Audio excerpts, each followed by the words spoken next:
The Swedes, who were already heavily outnumbered, could not even mount a proper defense due to relentless incoming fire. Oh my goodness gracious, man. The Russian troops. Alright, finishing out this series. Great Northern War. Was loving this war. Gotta finish this off. And of course, I gotta keep repping Russia as usual. The Great Northern War is a conflict famous for its epic, monumental battles with exciting tactics and charismatic commanders. In contrast, the final phase of the war was a grueling slog between an empire that refused to let go of its golden age and an empire anxious to enter the global stage. Would the stubborn soldier king conjure up another miracle and save his country? Or would his obsession with winning ultimately lead to Sweden's and his own demise? Luckily, your own rise to glory is easier to achieve. Go to manscaped.com/. With Sweden's final great continental army neutralized, Peter I of Russia was finally able to retire to his new capital and enjoy his favorite pastime, the navy. The commander of the Russian army in Germany, Menshikov, had no time to celebrate after his victory. He besieged Sweden's 3 strongholds once again, and extorted a large sum of money from the city of Hamburg as punishment for aiding the Swedes. The Tsar would use that money to purchase several state-of-the-art ships from the Dutch. Oh wow. Even though he was winning on all fronts, Peter wished to make peace as soon as possible. Continuous wars had a devastating effect on Russia, and the threat of a new war with the Ottomans was looming.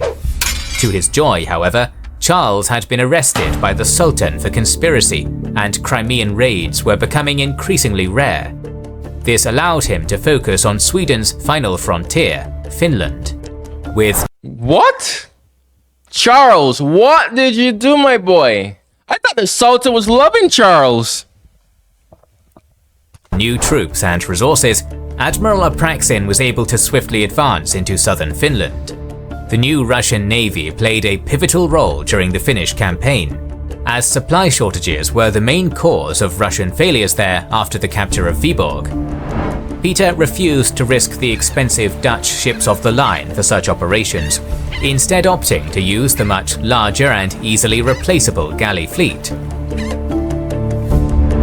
By transporting his men behind the Swedish army, Peter was able to force General Liebecker to retreat several times, until he was finally replaced by a more capable commander. On the 8th of May 1713, a large Russian army was able to land near Helsinki. The Swedes, now under the command of Armfelt, managed to defend the city for some time. In the end, the size of the Russian army proved to be too much for the small Swedish force, and Armfelt ordered a retreat to Porvoo, though not before burning Helsinki and all of its supplies. In September, the Russian army captured Turku, thereby securing the entire southern coast of Finland. Damn. Around the same time, one of Sweden's strongholds in Pomerania, Stettin, fell as well. The city was immediately given to the Prussians, who did not have to fire a single bullet in the conflict. Stralsund and Wismar still held strong, however the Allied noose was tightening around them. At this point, the Swedish government in Stockholm did not view Finland as an important theatre in the war. Therefore, very little was done to combat the Russian fleet's dominance in the area, and Armfelt had to rely only on local recruits for his small army. After the fall of Turku, Armfelt placed his army in a defensive position near the next great Finnish city on the Russian warpath, Tampere. In October, he faced a 5 times larger Russian army at the Battle of Pelikkene. Although the Finnish army was defeated and lost most of its artillery, they managed to retreat with minimal casualties. The two armies met once again at Napue in February 1714. This time around, the Finnish army was decisively defeated. Armfelt retreated with the remnants of his army to Sweden proper, leaving Finland at the mercy of the Russian occupier. Peter had absolutely no ambition of conquering Finland, and viewed it merely as a bargaining chip to be used to strengthen his position at the negotiating table once the Swedes were actually willing to negotiate. It's kind of like funny about that actually. You know, I have been seeing these videos on my feed on TikTok about freaking like Russia and Finland, and I'm like, Russia never really cared all that much about Finland. In fact, actually, I find it interesting how I'll see like Finnish people like complain about like, oh ma, Finland was freaking a part of the Russian Empire, but like they don't say absolutely nothing about the fact that it was a part of the Swedish Empire too. Like, it's interesting how that double standards work. If anything, I would say that I'm pretty sure the Finns had it better when they were a part of the Russian Empire than the Swedish Empire. Really and truly, like Russia didn't really do anything to Finland. I swear, the hate on Russia is like so forced. It's so absurd, bro. Until then, the land would be thoroughly ravaged in what became known as the Greater Wrath or the Great Hatred. Until the end of the war, Russian soldiers would commit innumerable atrocities in Finland. Looting, rape, torture and murder were widespread, and a large number of Finns were forced to move inland. The Finns also engaged in guerrilla warfare, prompting further retaliation from the Russians. Thousands of men were taken as slaves to St. Petersburg to be used as forced labor in Peter's dockyards or on his many architectural projects. Many children were taken from their homes as well to be used as future soldiers and sailors. The plague had also struck Finland during the occupation, further devastating the area. Something that kings and generals likes to do is he likes to like overly gaslight like any and everything that like Russia does. It's hilarious how he does that. This is quite common. This isn't like a uniquely Russian thing. Unfortunately, this is just war. War shows the worst in anybody. Like, this is just things that you always hear in war. So, it's funny because I've done like so many reactions on like kings and generals, and every single time is like a video on Russia, like Russian history, right? And it's like something bad that like happens. Like he really like makes sure to like freaking like gaslight it to the max, bro. Like, bro, I'm telling you, bro, it's like so freaking absurd, bro. As in Finland, the Russians were at Sweden's doorstep, the ruling council finally decided to ramp up their efforts in the eastern Baltic. A strong Swedish navy under Admiral Vatrang was finally sent to Finland. With their navy unable to enter the Gulf of Bothnia, Russian troops in the areas north of Turku began suffering from supply shortages. The land-based supply routes were slow and insecure, forcing the Russians to divert further resources to the area, resources that Peter would have wanted to use elsewhere. In spring, the Russians finally decided to try to sail by the coast of western Finland. However, a small Swedish force sank most of their ships. Oh my gosh. Oh, how does that happen? Vatrang sailed towards Reval to see if he could capture the city. Upon seeing the improved coastal batteries in the area and several Russian ships of the line moored in the port, he decided that it would be foolish to attempt any kind of assault on the city. Meanwhile, Apraxin sailed from Kronstadt with a large fleet, hoping to tempt Vatrang into a naval encounter in the shallow coastal seas. The two navies met near Cape Hanko on the 29th of June.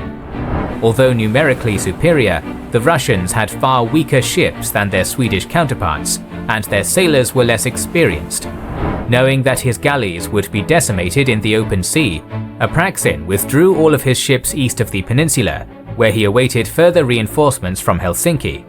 He also informed Peter, who was in Revel, of the situation, and requested that he bring all of the Russian ships of the line with him. Peter joined Apraxin on the 20th of July. However, he deemed the odds too unfavorable to bring his new ships. Galleys had one specific advantage in shallow seas compared to ships of the line. They depended on rowing and could move even when there was no wind. Oh, yeah. As Golitsyn and his men were now suffering from severe supply troubles, it was imperative for the Russian fleet to reach Turku as soon as possible. Peter's initial idea was to transport the galleys over the Hanko Isthmus. This idea was abandoned after a few days as the task was time-consuming and the ships were severely damaged. Vatrang was unaware that the Russian plan had failed and sent a detachment of 10 ships under Rear Admiral Ehrenhold to the north of the peninsula. The rest of the Swedish fleet sailed towards the Russian force. Unfortunately for Vatrang, the weather calmed down on the 26th, and his wind-dependent ships of the line could not move further than Hanko. Yikes. Peter realized what kind of an opportunity had just presented itself, and he sent a vanguard of several ships to bypass Vatrang's fleet and engage Ehrenhold. Oh! As the rest of the Russian galleys would catch his ships in the shallow coastal waters, dear. Vatrang sailed south, allowing the opposing forces to pass without any resistance. Oh my god, I'm about to witness a slaughter. Ehrenhold, also unable to move, was caught by the large Russian fleet. Apraxin initially tried to convince him to surrender without a fight. Ehrenhold refused, telling the envoys, "The king did not give me command of these ships so that I would surrender them without a fight. The Tsar can expect nothing from me and my subordinates other than strong resistance."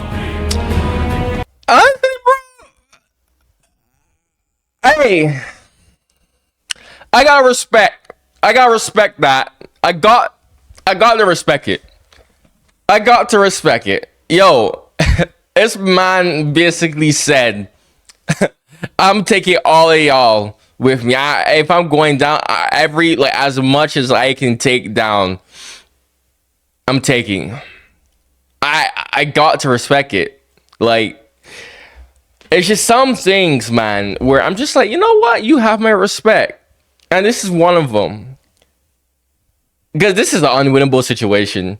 Like, this is, bro.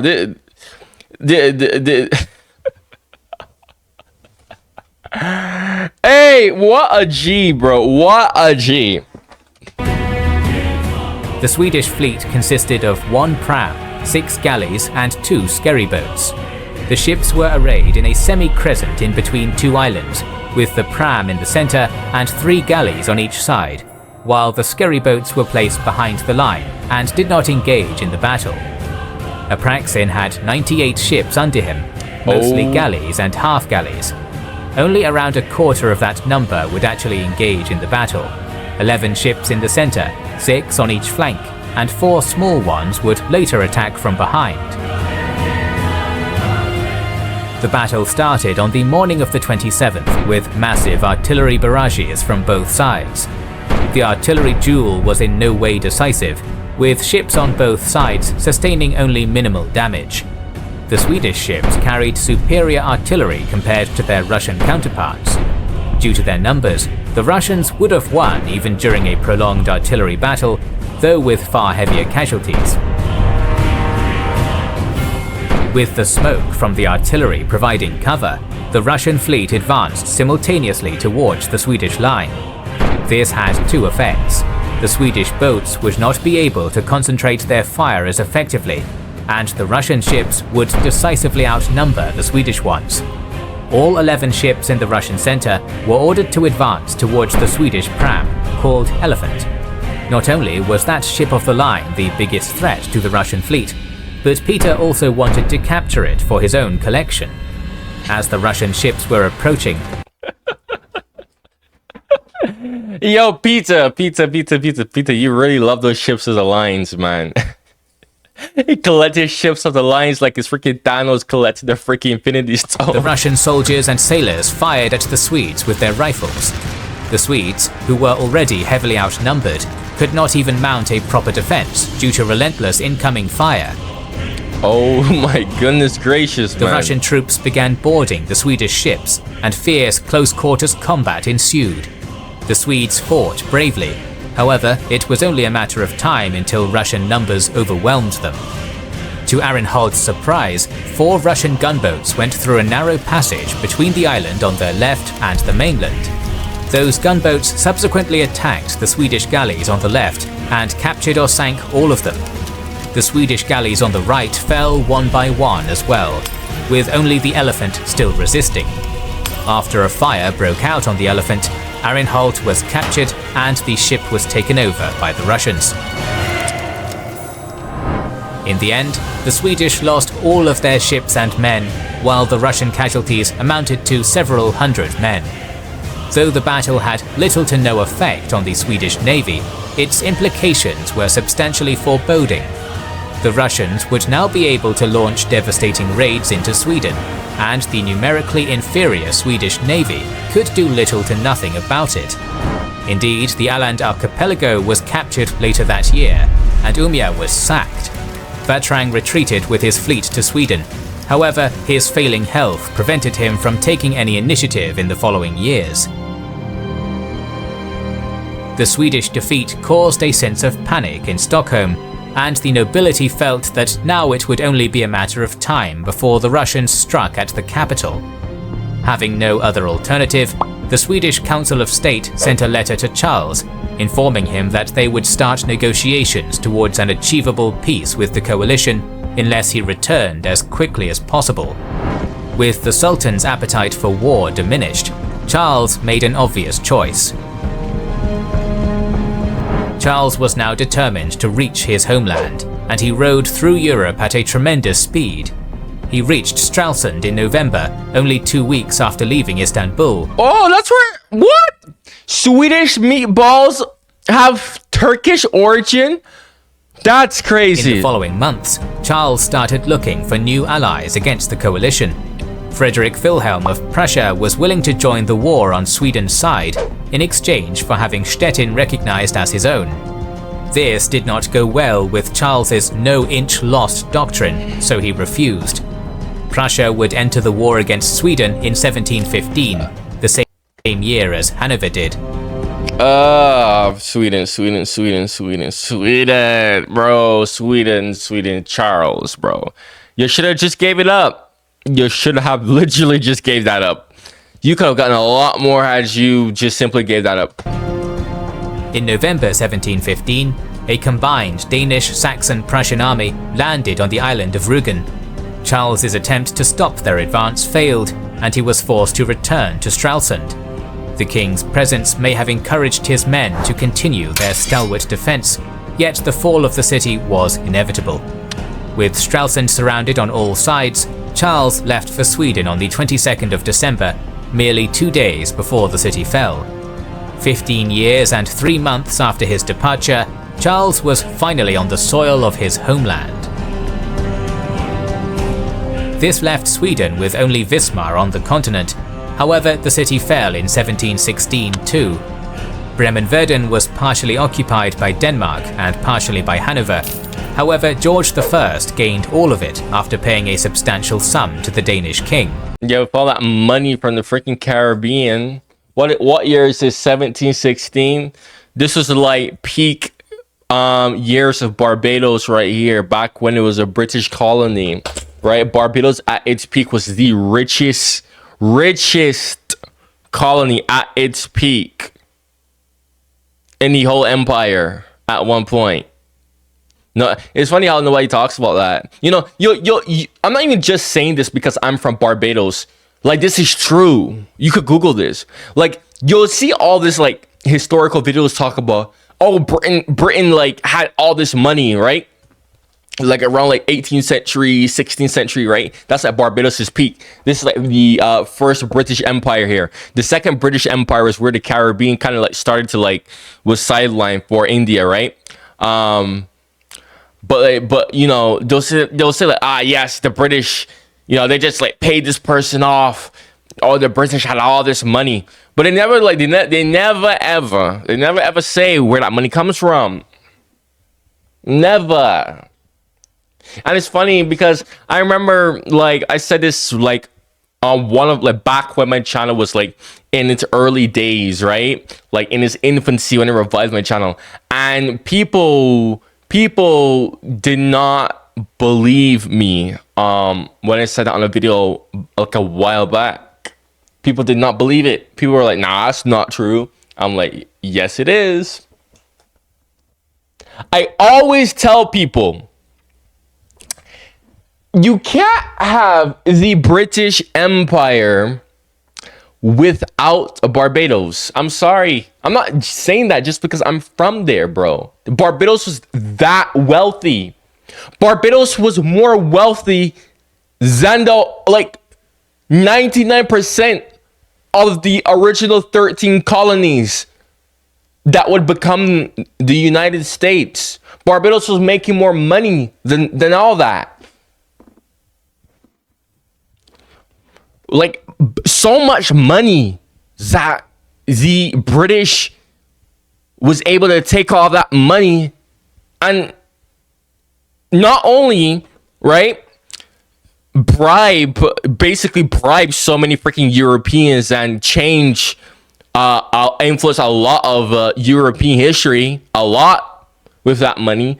They were able to take that money and colonize other places with that money, fund wars, all of that because of Barbados, and nobody knows. Ain't that crazy? So yeah, fun. It's just a fun fact. Again, you don't believe me? You could Google this, bro. Just Google this. How wealthy was Barbados during the British Empire? Just Google that and you'll see for yourself. In 1716, the Allied powers gathered their fleets in Copenhagen and planned a massive assault on the Swedish mainland, with Peter as its commander. Frederick IV of Denmark grew suspicious of Peter's Baltic ambitions, however, refusing to partake in any future actions. Frustrated at this lack of trust between allies, Peter called off the invasion. The loss of Sweden's last holdings on the continent gave both the people and the nobility hope that the war would finally end. Nevertheless, Charles was still determined to continue fighting.